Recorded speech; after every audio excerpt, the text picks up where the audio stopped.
நேத்து நைட்டு இணைப்பிரியா தோழிகளா இருந்த திவ்யாவும் சாண்ட்ராவும் பிரிஞ்சுட்டாங்க அப்படின்ற மாதிரி தான் சொல்லணும். ஸோ அவங்க ரெண்டு பேருக்குள்ளேயே முட்டிக்கிச்சு, அவங்க ரெண்டு பேருக்குள்ளேயே சண்டை வந்துருச்சு அப்படின்ற மாதிரி சொல்லணும். இது யாருக்கு நல்லது அப்படின்னு கேட்டிங்கன்னா ரெண்டுத்துக்குமே நல்லது. எப்போ பார்த்தாலும் ஒன்னாவே உட்காந்து ஜோடி போட்டு சுற்றிக்கிட்டு ஒரு கேமை வந்து பார்த்தீங்கன்னா புரிஞ்சிக்காம எந்த சண்டை வந்தாலும் இவங்களுக்குள்ளேயே டிஸ்கஸ் பண்ணிட்டு இருந்தாங்களே, கடைசியில் பார்த்தீங்கன்னா அவங்களுக்குள்ளேயே டிஸ்கஸ் பண்ண முடியாத அளவுக்கு ஒரு சண்டை வந்துருச்சு. இதில் சாண்ட்ரா வந்து பார்த்தீங்கன்னா 4 கேள்வி நறுக்குன்னு திவ்யாவை பார்த்து கேட்க, திவ்யா அதுக்கப்புறம் பார்த்தீங்கன்னா சாண்ட்ரா மேலே ஏகப்பட்ட குற்றச்சாட்டுகள் அடுக்க, நடுவில் பாவமாக இந்த பிரச்சனை உட்காந்து எல்லாத்தையும் கேட்டுக்கிட்டு இருக்கு. அப்படி எனக்கு இந்த சில பிரச்சனை பார்க்கும்போது உண்மையிலே பாவமா இருக்குங்க. ஒரு பக்கம் இந்த பொண்டாட்டி என்னன்னா நம்மளை வந்து சாவடிக்குது, அதாவது நான் ஒரு சின்ன விஷயம் சொல்லிட்டேன் அதை எடுத்துட்டு வந்து இன்னி வரைக்கும் பிரச்சனைன்னு சொல்லிட்டு குத்துன்னு குத்திட்டு இருக்கு அப்படின்ற மாதிரி தான் அவருக்கு இருக்குது.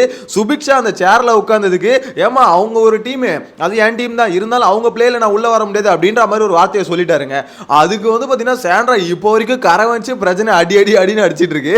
உண்மையிலே அந்த மனுஷன் பெரிய தப்பு பண்ணிட்டோன்னு இப்போதான் ஃபீல் பண்ணிருப்பாரு. இண்டிவிஜுவலா வந்திருக்கோம்னு சொல்லிட்டு இண்டிவிஜுவல் ப்ளே பண்றோன்னு அப்பயே இது எப்படியாவது பார்த்தீங்கன்னா தட்டி விட்டுட்டு வந்திருக்கணும். இங்க வந்துட்டு இந்த படாத பாடு படுற மேடா அப்படின்ற மாதிரி தான் மனுஷன் சத்தியமா ஃபீல் பண்ணுவாருன்னு நினைக்கிறேன். ஏன்னா அந்த அளவுக்கு பார்த்தீங்கன்னா சாண்ட்ரா ஒரு பக்கம் பிரச்சனை போட்டு நோண்டிட்டு இருக்காங்க. எனக்கு அதை பார்க்கும்போது என்ன தோணுதுன்னா, என்னமா உனக்கு பிரச்சனை, இப்போ அந்த டீம்ல அவ்வளோ பேர் இருந்தாங்களே, ஏன் பிரச்சனை மட்டும் போட்டு நோண்டுற நீனு? ஆக்சுவலாக புருஷன்றதுனால தானே போட்டு நோண்டுற. இப்போ அங்கே அதுதான் கேள்வியாக வருது. என்ன ஒரு கோ கண்டஸ்டன்ட், என்ன ஒரு பிளேயரா பாரு, அங்கே நான் ஒரு டீம்ல ஒரு ஆள் தான். அந்த இடத்துல பார்த்தீங்கன்னா சுபிக்ஷாவை நான் வான்லாம் கூப்பிட முடியாது. அங்கே அந்த பொண்ணு ஒரு பிளே பண்ணுதுன்னா அந்த பிளே நான் விட தான் செய்யணும் அப்படின்ற மாதிரி கலரா எப்படி கரெக்டாக கிளியரக சொல்றாரு. இருந்தாலும் இவங்க சாண்ட்ரா வந்து பார்த்தீங்கன்னா புரிஞ்சிக்கவே மாட்டாங்க. நீ கூப்பிட்டுருக்கணும், ஒரு டீமாக இருந்தால் நான் கூப்பிட்டுருப்பேன், என் டீம் யாரா பண்ணால் நான் கூப்பிட்டுருப்பேன் அப்படின்ற மாதிரி சொல்றாங்க.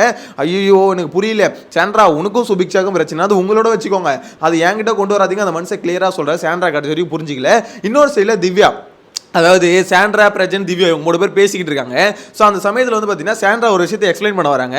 திவ்யா வந்து பார்த்தீங்கன்னா இல்லை நான் எங்கே உங்களை வந்து ஒதுக்கணும் அப்படின்ற மாதிரி ஒரு விஷயத்தை வந்து சாண்ட்ரா சொல்கிறாங்க. ஏன் நான் ஒரு விஷயம் பேச வரேன், என்ன அவாய்ட் பண்ணுறீங்க அப்படின்ற மாதிரி சாண்ட்ரா வந்து பார்த்தீங்கன்னா இது திவ்யா கிட்டே பிரஜன்கிட்டே சொல்கிறாங்க. இதுக்கு வந்து பார்த்தீங்கன்னா அவங்க பேசிக்கிட்டு இருக்காங்க. திவ்யா நடுவில் இன்டரப்ட் ஆகி பார்த்தீங்கன்னா அவங்க ஒன்று பேச ஆரம்பிக்கிறாங்க. உடனே சாண்ட்ரா ஒரு வார்த்தையை சொல்லிட்டாங்க, ஐயோ திவ்யா இதுதான் உங்கள்கிட்ட பிரச்சனை, நான் ஒரு விஷயம் பேசுகிறேன் டக்குன்னு டைவர்ட் பண்ணி வேற எங்கேயோ போகிறேன், ட்விஸ்ட் ஆகிறேன், அது மட்டும் இல்லாமல் மற்றவங்களை பேச விடு, கொஞ்சம் கேளு மற்றவங்க பேசுறதையும் அப்படின்ற மாதிரி சொல்றேன், இதுதான் உங்களோட இருக்க பிரச்சனை, கொஞ்சமாவது மாத்திக்கோ திருத்திக்கோ அப்படின்ற மாதிரி சொல்றாங்க. உடனே திவ்யா சமகான ஆயிட்டாங்க. அப்ப என்கிட்ட தான் பிரச்சனை இல்லை, நான் தான் தப்பு இல்லை, ஆமாண்ணா அப்படிதான் அப்படின்னு சொல்லிட்டு ஓட்டாங்க. ஏமா திவ்யா உனக்கு என்னதான் பிரச்சனை?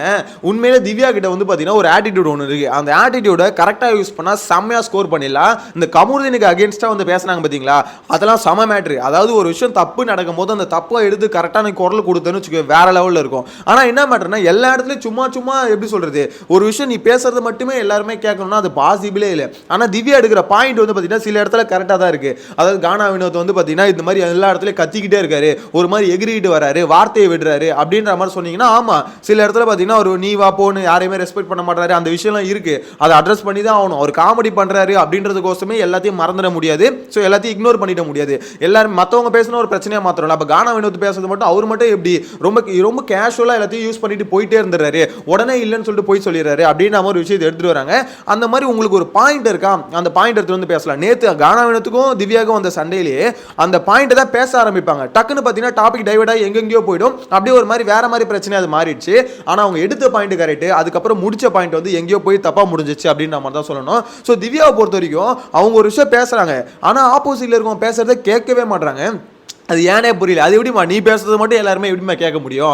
அது வந்து கூட இருந்த சாண்ட்ராக்கே பார்த்தீங்கன்னா செம கடுப்பாயிடுச்சு அப்படின்ற மாதிரி சொல்ல தோணுது. ஸோ அதனால இவங்க 2 பேருக்குள்ள சண்டை போட்டுக்கிட்டு திவ்யா ஒரு பக்கம் சரி ஓகேமா நான் அப்படிதான் யார் பேச்சையும் கேட்க மாட்டேன், நான் வந்து பார்த்தீங்கன்னா எல்லாத்தையும் ட்விஸ்ட் பண்ணி விடுவேன் அப்படிதான் நினைச்சேன், அப்படியே நினச்சிக்கோ சரி விடு நான் கிளம்புறேன் அப்படின்னு சொல்லிட்டு பார்த்தீங்கன்னா எந்திரிச்சு ஓட்டாங்க. அந்த அளவுக்கு பார்த்தீங்கன்னா இவங்க 2 பேருக்குள்ளே முட்டிக்கிட்டு இருக்கிறத பார்க்கும்போது ஓகே இப்போதான் நல்லா இருக்கு அப்படின்ற மாதிரி சொல்ல தோணுது. ஏன்னா எப்போ பார்த்தாலும் ஜோடி போட்டுக்கிட்டு உட்காந்துக்கிட்டு, அதாவது இந்த டீம் இந்த வீட்டுக்குள்ள வந்து பார்த்தீங்கன்னா கப்புள்ஸ் வந்து பிரஜனும் சேர்ற மாதிரி இல்லை, திவ்யாவும் சாண்ட்ரா மாதிரி தான் இருக்குது.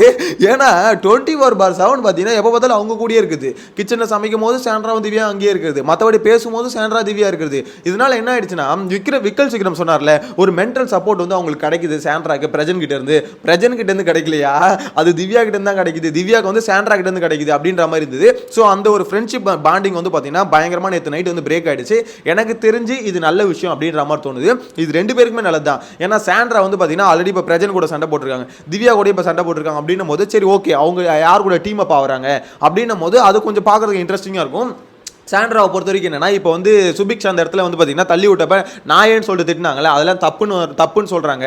ஆனால் அந்த இடத்துல வந்து பார்த்தீங்கன்னா இப்போ அந்த பொண்ணு வந்து அடிபட்டுருச்சு, ஒரு பதட்டமாக இருக்க சுச்சுவேஷனில் நாயேன்னு திட்டுருச்சு, அது தப்பு தான், நான் இல்லைன்னு சொல்ல. ஆனால் அந்த இடத்துல வந்து பார்த்தீங்கன்னா அந்த பொண்ணு அப்படி சொல்லக்கூடாது அப்படின்ற மாதிரி ஆக்சுவலாக வந்து பார்த்தீங்கன்னா சாண்ட்ரா சொல்கிறாங்க. திவ்யா என்ன சொல்கிறாங்க, அது எப்படிங்க ஒரு பொண்ணு அடிபட்டுருச்சு, அந்த பொண்ணு பண்ணது தப்பாகவே இருக்கட்டுமே, ஆனால் அந்த இடத்துல வந்து பார்த்தீங்கன்னா ஒரு எமோஷனை வெளிப்படுத்துகிற மாதிரி நாயேன்னு சொல்லிடுச்சு, அந்த பொண்ணு அதுக்கு சாரியும் கேட்டுருச்சு. ஆனால் திவ்யா சாண்ட்ரா வந்து இன்னும் அதை பிடிச்சிக்கிட்டு இருக்காங்க, அது எப்படி அந்த பொண்ணு அப்படி திட்டும் அப்படி தின்னு சொல்லிட்டு பிடிச்சிட்டு இருக்காங்க. ஆனால் அது ஒரு எமோஷனுங்க. அந்த இடத்துல வழியில் கத்தும் போது அந்த பொண்ணுக்கு என்ன வார்த்தை வருதுன்னு தெரியல, அதான் மன்னிப்பு கேட்டுச்சு. இந்த வீட்டில் யாரோ என்னென்னவோ வார்த்தை யூஸ் பண்ணிட்டு இருக்காங்க, அதெல்லாம் விட்டுட்டு அந்த பொண்ணு பேசுறது இவ்வளோ பெருசாக்குறாங்களே அப்படின்ற மாதிரி திவ்யா வந்து பார்த்தீங்கன்னா சுபிக்ஷா பேசுறது அந்த அளவுக்கு பெரிய விஷயம் இல்லை அப்படின்ற மாதிரி பார்த்தீங்கன்னா இக்னோர் பண்ணுறாங்க.